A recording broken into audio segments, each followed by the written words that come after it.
Dear students, once again I welcome you all for our EduMerge classes. Here you can emerge through the education. So in the last class we discussed about the categories which are used for the classification of the diseases, the human diseases. In this class or in this segment, let us know the few terminologies which are used in the chapter Human Health and Disease. Or if you want to know about the human health as well as the diseases, it is must to know some terminologies. The first and foremost terminology is the pathogen. Pathogen. So here, the pathogen means the organisms which have the ability to cause the disease for the human beings. Those organisms are called pathogens. ಕನ್ನಡದಲ್ಲಿ ಇದಕ್ಕೆ ರೋಗಾಣುಗಳು ಅಂತ ಹೇಳಿ ಕರಿತೀವಿ. So ಯಾವ ಆರ್ಗ್ಯಾನಿಸಮ್ಗೆ ಮನುಷ್ಯರಿಗೆ ರೋಗವನ್ನು ತರಿಸ್ತಕ್ಕಂತಹ ಒಂದು ಸಾಮರ್ಥ್ಯ ಇದೆ ಅಂತಹದನ್ನ ನಾವು ಪ್ಯಾಥೋಜನ್ಸ್ಗಳು ಅಂತ ಹೇಳಿ ಕರಿತೀವಿ. ಅದನ್ನ ರೋಗಾಣುಗಳು. Then the second important term is the symptoms.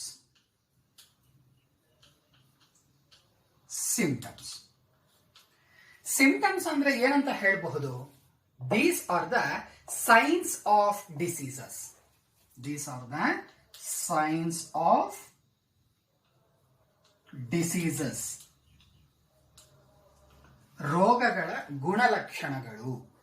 ಯಾವುದೇ ಒಂದು ರೋಗವನ್ನ ತಗೊಳ್ಳೋಣ. ಉದಾಹರಣೆಗೆ ನೆಗಡಿ. ನಮಗೆ ನೆಗಡಿ ಆಗತ್ತೆ ಅಂತಂದ್ರೆ ಅದಕ್ಕೆ ಅದರದ್ದೇ ಆದಂತಹ ಗುಣಲಕ್ಷಣಗಳಿರುತ್ತವೆ ಅಲ್ವಾ? ಸೊ ಯಾವಾಗ್ಲೂ ರನ್ನಿಂಗ್ ನೋಸ್, ಮೂಗು ಸುರಿಯುವಂಥದ್ದು, ಅಥವಾ ಮೈಕೈ ಭಾರ ಆಗುವಂಥದ್ದು, ತಲೆನೋವು ಬರುವಂಥದ್ದು. ಸೊ ಇವುಗಳನ್ನ ನಾವೇನಂತ ಕರಿಬಹುದು? ಸಿಂಟಮ್ಸ್ ಅಂತ ಹೇಳಿ ಕರಿತೀವಿ. So symptoms means these are the science of diseases. Clear? That the third important terminology is prophylactic. Or it is also called as prophylaxis ಅಂತನೂ ಕರಿಬಹುದು. ಸೊ ಪ್ರೊಫೈಲಾಕ್ಟಿಕ್ ಅಂದ್ರೆ ಅರ್ಥ ಏನಪ್ಪಾ ಅಂದ್ರೆ it is related to prevention. To prevent. ಯಾವುದೇ ರೋಗ ಬಂದ್ರೂ ನಾವು ಅದನ್ನ ತಡೆಗಟ್ಟಲೇಬೇಕು ಅಲ್ವಾ? ಅಥವಾ ರೋಗ ಬರದೇ ಇರೋ ಹಾಗೆ ಅದನ್ನ ತಡೆಗಟ್ಟಬೇಕಲ್ವಾ? ಆ ಒಂದು ಕಂಡೀಷನ್ ಅನ್ನ ನಾವೇನಂತ ಹೇಳ್ತೇವೆ? ಪ್ರೊಫೈಲಾಕ್ಟಿಕ್ ಅಂತ ಹೇಳಿ ಕರಿತೀವಿ. ಅರ್ಥ ಆಯ್ತಲ್ಲ? ಸೊ 3 ಟರ್ಮ್ಸ್ ನಾವು ನೋಡ್ಕೊಂಡ್ವಿ. ಒಂದು ಪ್ಯಾಥೋಜನ್, ಎರಡನೇದು ಸಿಂಪ್ಟಮ್ಸ್, ಮೂರನೇದು ಪ್ರೊಫೈಲಾಕ್ಟಿಕ್. ಇದೆಲ್ಲ ಆದ್ಮೇಲಿಂದ ಆ ವ್ಯಕ್ತಿಗೆ ನಾವೇನ್ ಮಾಡ್ಬೇಕಾಗತ್ತೆ? ಟ್ರೀಟ್ಮೆಂಟ್ ಅನ್ನ ಕೊಡ್ಬೇಕಾಗತ್ತೆ. Treatment. So to avoid the disease or to prevent the disease, we have to give treatment. Treatment ಅಂತಲ್ಲಿ ಈ ಒಂದು ಕಾನ್ಸೆಪ್ಟ್ ನಲ್ಲಿ ನಾವು 2 ಮತ್ತೆ ಸಬ್ ಕಾನ್ಸೆಪ್ಟ್ಸ್ ಗಳನ್ನ ನೋಡಬಹುದು.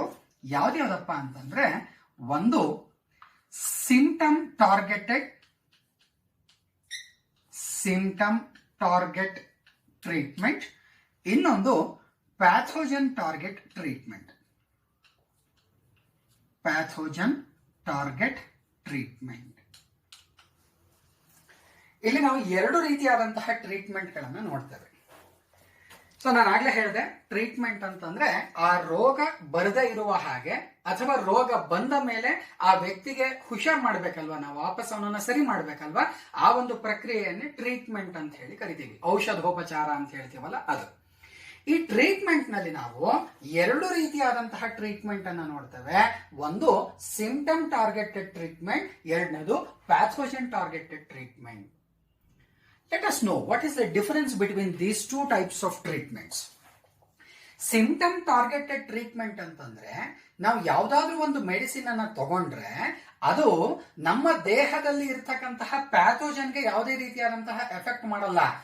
ಆ ಪ್ಯಾಥೋಜನ್ ಇಂದ ನಮ್ಗೆ ಏನೆಲ್ಲ ಸಿಂಪ್ಟಮ್ಸ್ ಬಂದಿರತ್ತೆ ಡಿಸೀಸು, ಆ ಸಿಂಪ್ಟಮ್ಸ್ ನೇ ಕಂಟ್ರೋಲ್ ಮಾಡ್ತಕ್ಕಂಥದ್ದು. Say for example Crocin tablet ನ ತಗೊಳ್ತೀವಿ. ಸೊ ಕ್ರೋಸಿನ್ ಅಂದ್ರೆ ನಮಗೆ ಗೊತ್ತಿದೆ, ಈ ಡೋಲೋ 650 ಅಥವಾ ಕ್ರೋಸಿನ್ ಈ ತರ ಟ್ಯಾಬ್ಲೆಟ್ಸ್ ಗಳನ್ನ ತಗೊಂಡಾಗ ಅದರಲ್ಲಿ ಏನಿರುತ್ತೆ ಅಂದ್ರೆ ಪ್ಯಾರಾಸಿಟಮಾಲ್ ಕಂಟೆಂಟ್ ಇರುತ್ತೆ. ಈ ಪ್ಯಾರಾಸಿಟಮಾಲ್ ಕಂಟೆಂಟ್ ಏನ್ ಮಾಡುತ್ತೆ? ಸರ್ ನಮ್ಗೆ ಬಾಡಿ ಒಳಗಡೆ ಇರ್ತಕ್ಕಂತಹ ಯಾವ್ದಾದ್ರು ಪ್ಯಾಥೋಜನ್ ರೋಗಾಣುವನ್ನು ಏನಾದ್ರೂ ಅದು ಸಾಯಿಸುತ್ತಾ? ಖಂಡಿತ ಅದು ಸಾಯಿಸೋದಿಲ್ಲ. ಅದೇನ್ ಮಾಡುತ್ತೆ ಅಂತಂದ್ರೆ ಈ ರೋಗಾಣುವಿನಿಂದ, ಈ ಪ್ಯಾಥೋಜನ್ ಇಂದ ನಮ್ಮ ಬಾಡಿನಲ್ಲಿ ಕೆಲವು ಸಿಂಪ್ಟಮ್ಸ್ ಗಳು ಬರ್ತಾ ಇರುತ್ತೆ.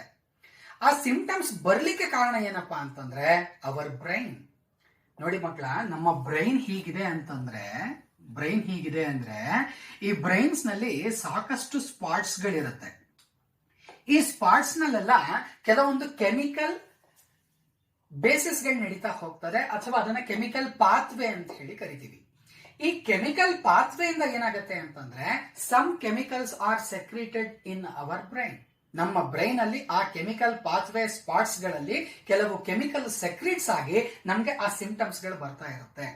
ಚಳಿ ಅಂತ ಅನ್ನಿಸ್ಕೊಳ್ಬೇಕು ಅಂತ ಹೇಳಿ ನಮ್ಮ ಬ್ರೈನ್ ಅಲ್ಲಿ ಒಂದಷ್ಟು ಕೆಮಿಕಲ್ಸ್ ಗಳು ಸೆಕ್ರೀಟ್ ಆಗ್ತಿರುತ್ತೆ. ಅಥವಾ ಬಾಡಿ ಪೈನ್ ಇದೆ ಅಂತ ನಮ್ಗೆ ಅನ್ನಿಸ್ತಾ ಇರುತ್ತೆ, ಅದಕ್ಕೆ ಏನಕ್ಕೆ ಅಂದ್ರೆ ನಮ್ಮ ಬ್ರೈನ್ ಅಲ್ಲಿ ಯಾವುದೋ ಒಂದು ಸ್ಪಾಟ್ ನಲ್ಲಿ ಆ ಕೆಮಿಕಲ್ ರಿಲೀಸ್ ಆಗ್ತಿರುತ್ತೆ. So when we intake the paracetamol or like this crocin, what happen? It will inhibit the chemical secreted spots in the brain. ಯಾವಾಗ ನಾವು ಕ್ರೋಸಿನ್ ಅಥವಾ ಈ ತರ ಪ್ಯಾರಾಸಿಟಮಾಲ್ ಕಂಟೆಂಟ್ ಟ್ಯಾಬ್ಲೆಟ್ ಅನ್ನ ತಗೊಳ್ತೀವಿ, ಆ ಕ್ರೋಸಿನ್ ಟ್ಯಾಬ್ಲೆಟ್ ನಲ್ಲಿ ಇರ್ತಕ್ಕಂತಹ ಕೆಮಿಕಲ್ ಏನ್ ಮಾಡುತ್ತೆ, ಈ ಬ್ರೈನ್ ಅಲ್ಲಿ ಈ ಕೆಮಿಕಲ್ಸ್ ನ ಏನು ಸೆಕ್ರೆಟ್ ಮಾಡ್ತಾ ಇರ್ತದೆ ಅದನ್ನ ಹೋಗಿ ಇನ್ಹಿಬಿಟ್ ಮಾಡಿಬಿಡುತ್ತೆ. ಸೊ ಅವಾಗ ಏನಾಗುತ್ತೆ, ನಮ್ಗೆ ಮೈಕೈ ನೋವೆಲ್ಲ ಕಡಿಮೆ ಆಗುತ್ತೆ. So this type of treatment is called symptom targeted treatment. ಇದನ್ನ ನಾವೇನಂತ ಕರಿತೀವಿ, ಸಿಂಪ್ಟಮ್ ಟಾರ್ಗೆಟೆಡ್ ಟ್ರೀಟ್ಮೆಂಟ್ ಅಂತ ಕರಿತೀವಿ. ನೆಕ್ಸ್ಟ್, ಎರಡನೇ ರೀತಿಯಾದಂತಹ ಒಂದು ಟ್ರೀಟ್ಮೆಂಟ್ ಯಾವ್ದಪ್ಪ ಅಂತಂದ್ರೆ ಪ್ಯಾಥೋಜನ್ ಟಾರ್ಗೆಟೆಡ್ ಟ್ರೀಟ್ಮೆಂಟ್. ಇಲ್ಲಿ ಪ್ಯಾಥೋಜನ್ ಟಾರ್ಗೆಟೆಡ್ ಟ್ರೀಟ್ಮೆಂಟ್ ನಲ್ಲಿ ಎಕ್ಸಾಂಪಲ್ ಯಾವ್ದು ಕೊಡ್ಬೋದು ಅಂತಂದ್ರೆ ನಾವು ಕ್ವಿನೈನ್ ಅನ್ನು ತಗೊಳ್ಬಹುದು. ಕ್ವಿನೈನ್. ಸೊ ಈ ಕ್ವಿನೈನ್ ಸಾಮಾನ್ಯವಾಗಿ ಮಲೇರಿಯಾ ಈ ತರ ಸಿವಿಯರ್ ಡಿಸೀಸಸ್ ಬಂದಾಗ ಕ್ವಿನೈನ್ ಕೆಮಿಕಲ್ ಅನ್ನು ನಮಗೆ ಕೊಡ್ತಾರೆ. ಸೊ ಇದೇನ್ ಮಾಡುತ್ತೆ ಅಂತಂದ್ರೆ ಪರ್ಟಿಕ್ಯುಲರ್ ಪ್ಯಾಥೋಜನ್ ಅನ್ನೇ ಹೋಗಿ ಟಾರ್ಗೆಟ್ ಮಾಡಿ ಅಲ್ಲಿ ಅವುಗಳನ್ನ ಸಾಯಿಸೋದ್ರ ಮೂಲಕ ನಮ್ಮಲ್ಲಿ ರೋಗವನ್ನ ವಾಸಿ ಮಾಡ್ತಾ ಹೋಗುತ್ತೆ. ನೋಡಿ, ಕಳೆದ ತರಗತಿಯಲ್ಲಿ ನಾವು ನೋಡಿದ್ವಿ ವೆಕ್ಟರ್ ಓರಿಯೆಂಟೆಡ್ ಅಲ್ಲಿ ಬ್ಯಾಕ್ಟೀರಿಯಲ್ ಡಿಸೀಸಸ್, ಫಂಗಲ್ ಡಿಸೀಸಸ್, ಈ ತರ ಬೇರೆ ಬೇರೆ ರೀತಿಯ 5 ರೀತಿಯ ಡಿಸೀಸ್ ಗಳನ್ನ ನೋಡಿದ್ವಲ್ವಾ. ಆ ಎಲ್ಲ ರೀತಿಯ ರೋಗಾಣುಗಳಿಗೆ, ಪ್ಯಾಥೋಜನ್ಸ್ಗೆ ಸ್ಪೆಸಿಫಿಕ್ ಆಗಿ ಒಂದಷ್ಟು ಕೆಮಿಕಲ್ಸ್ ಗಳನ್ನ ಯೂಸ್ ಮಾಡ್ತಾರೆ. ಸೊ ಬ್ಯಾಕ್ಟೀರಿಯಲ್ ಡಿಸೀಸ್ ಬಂದಾಗ ಅದರಲ್ಲೂ ಸ್ಪೆಸಿಫಿಕ್ ಆಗಿ ಹೇಗೆ ಹೇಳ್ಬೋದು ಅಂತಂದ್ರೆ ಆ ಪ್ಯಾಥೋಜನ್ ಅಲ್ಲಿ, ಅದು ಯಾವುದೇ ರೀತಿಯ ಪ್ಯಾಥೋಜನ್ ಆಗಿರ್ಬೋದು, ಬ್ಯಾಕ್ಟೀರಿಯಾ, ಫಂಗಸ್, ಹೆಲ್ಮಿಂತ್ ಯಾವ್ದು ಬೇಕಾದ್ರೂ ಆಗಿರ್ಬೋದು, ಅವುಗಳ ಸೆಲ್ ವಾಲ್ ಅನ್ನ ರಪ್ಚರ್ ಮಾಡ್ತಕ್ಕಂತಹ ಕೆಲವು ಕೆಮಿಕಲ್ಸ್ ನ ಯೂಸ್ ಮಾಡ್ತೀವಿ. ಅವುಗಳ ಮೆಂಬ್ರೈನ್ ಗಳನ್ನ ರಪ್ಚರ್ ಮಾಡತಕ್ಕಂತಹ ಕೆಲವು ಕೆಮಿಕಲ್ಸ್ ನ ಯೂಸ್ ಮಾಡ್ತೀವಿ. ಕೆಲವು ಸ್ಟ್ರಾಂಗ್ ಕೆಮಿಕಲ್ಸ್ ಅವುಗಳ DNA ಅಥವಾ ಜೆನೆಟಿಕ್ ಮೆಟೀರಿಯಲ್ ಏನಿದೆ ಅದನ್ನೇ ರಪ್ಚರ್ ಮಾಡತಕ್ಕಂತಹ ಕೆಪಾಸಿಟಿ ಇರುತ್ತೆ. ಕೆಲವಕ್ಕೆ 50S ಸಬ್ ಯೂನಿಟ್ಸ್ ಪ್ರೋಟೀನ್ ಏನಿದೆ ಅದನ್ನ ತೆಗೆದುಹಾಕ್ತದೆ ರೈಬೋಸೋಮ್ ನಲ್ಲಿ, ಅದನ್ನ ಡೆಸ್ಟ್ರಾಯ್ ಮಾಡುತ್ತೆ. ಇನ್ ಕೆಲವೊಂದು 30S ರೈಬೋಸೋಮ್ ಏನಿದೆ ಅದನ್ನ ಡೆಸ್ಟ್ರಾಯ್ ಮಾಡುತ್ತೆ. ಸೊ ಹೀಗೆ ಪ್ಯಾಥೋಜನ್ ಅಲ್ಲಿ ಇರ್ತಕ್ಕಂತಹ ಸೆಲ್ ಆರ್ಗನಲ್ಸ್ ಗಳೇನಿದಾವೆ ಅವುಗಳನ್ನ ಟಾರ್ಗೆಟ್ ಮಾಡಿ ಕೊಡ್ತಕ್ಕಂತಹ ಟ್ರೀಟ್ಮೆಂಟ್ ಏನಿದೆ that is called as pathogen targeted treatment. So total ಆಗಿ ನಮಗೆ ಸಿಂಪ್ಟಮ್ಸ್ ಟಾರ್ಗೆಟೆಡ್ ಟ್ರೀಟ್ಮೆಂಟ್ ಇರಬಹುದು ಅಥವಾ ಪ್ಯಾಥೋಜನ್ ಟಾರ್ಗೆಟೆಡ್ ಟ್ರೀಟ್ಮೆಂಟ್ ಇರಬಹುದು, ಯಾವುದೇ ಆಗಿರಬಹುದು. ಅವೆಲ್ಲವೂ ಯಾವ ಒಂದು ಅಂಡರ್ ಅಲ್ಲಿ ಬರುತ್ತೆ ಅಂತಂದ್ರೆ ಪ್ರೊಫೈಲಾಕ್ಟಿಕ್ ಅಂಡರ್ ನಲ್ಲಿ ಬರ್ತದೆ, to prevent the diseases. Okay, so ಇಲ್ಲಿ ಸಿಂಪ್ಟಮ್ ಟಾರ್ಗೆಟೆಡ್ ನಲ್ಲಿ these chemicals can inhibit the secretion of the chemicals which are held responsible for the symptoms of that particular disease. In the pathogen targeted treatment, these chemicals directly influence on the cell organelles of the pathogens. In this way, we can control the diseases. The next terminology which is used in this part is virulence. The fifth one is virulence.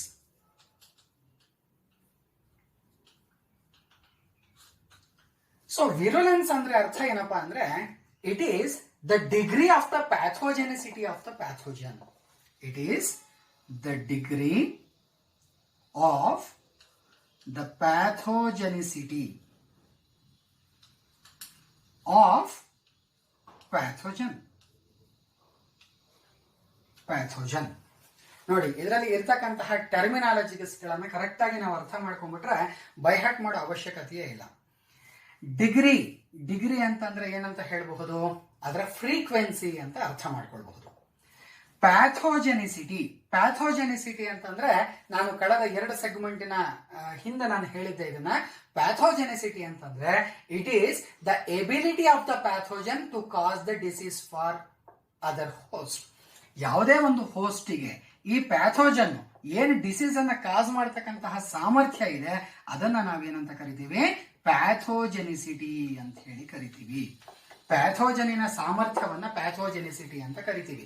ಆದ್ರೆ ಎಷ್ಟರ ಮಟ್ಟಿಗೆ ನಮಗೆ ರೋಗವನ್ನ ತರಿಸುತ್ತೆ ಅನ್ನುವಂತಹ frequency ಏನಿದೆ, ಅದನ್ನ ನಾವೇನಂತ ಕರಿಬಹುದು, virulence ಅಂತ ಹೇಳಿ ಕರಿಬಹುದು. So virulence is the degree of pathogenicity of the pathogen. So that is nothing but the virulence. Next, the next terminology is vectors. It is a well-known word for you. Vectors. Vectors. So ಇಲ್ಲಿ vectors ಅಂದ್ರೆ ಅರ್ಥ ಏನಪ್ಪಾ ಅಂತಂದ್ರೆ carriers of the diseases ಅಂತ ಹೇಳಿ ಕರಿತೀವಿ. Carriers, they are the carriers of the diseases.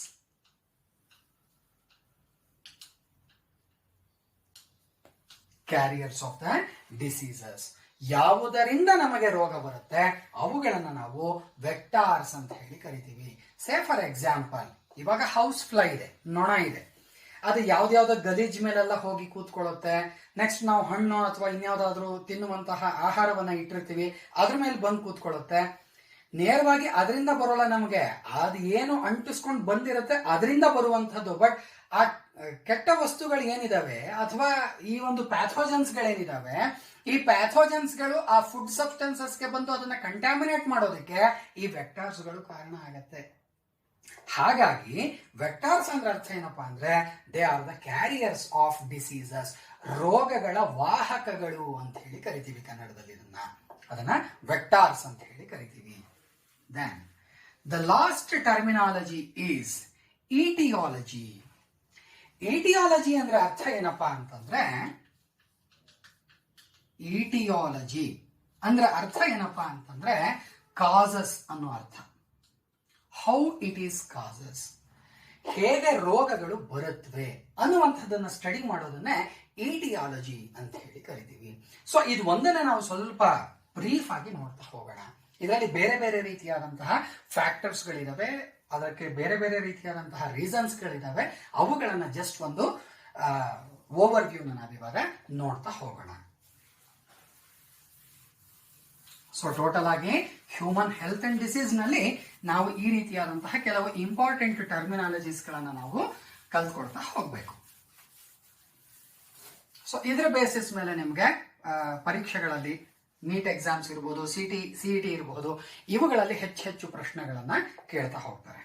Let us know the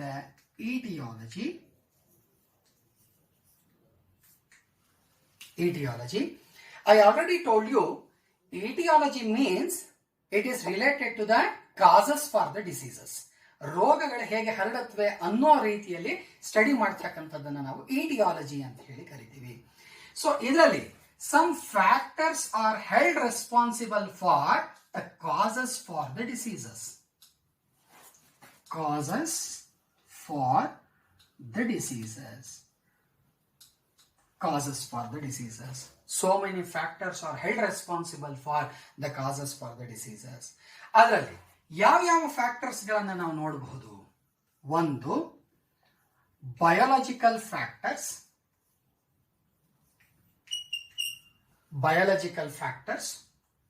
Then second one is physical factors.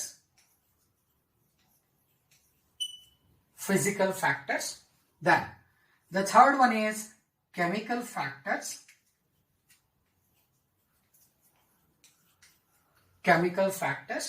Then the fourth one is nutritive factors.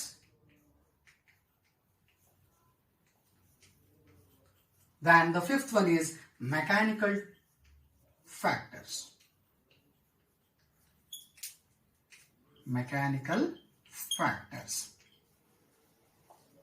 These are the 5 important factors which are held responsible for the causes for the diseases for man. ಮಾನವನಿಗೆ ರೋಗ ತರಿಸುವಂತಹ ಕಾರಕಗಳು ಯಾವ್ದ್ಯಾವ್ದು, ಫ್ಯಾಕ್ಟರ್ಸ್ಗಳು ಯಾವ್ದ್ಯಾವ್ದಪ್ಪ ಅಂತಂದ್ರೆ, ಒಂದು ಜೈವಿಕ ಕಾರಕಗಳು, biological factor. ಎರಡನೇದು physical factor, ಭೌತಿಕ ಕಾರಕಗಳು. ಮೂರನೇದು chemical factor, ರಾಸಾಯನಿಕ ಕಾರಕಗಳು. ನಾಲ್ಕನೇದು ನ್ಯೂಟ್ರಿಟಿವ್ ಫ್ಯಾಕ್ಟರ್, ಪೋಷಣ ಕಾರಕಗಳು.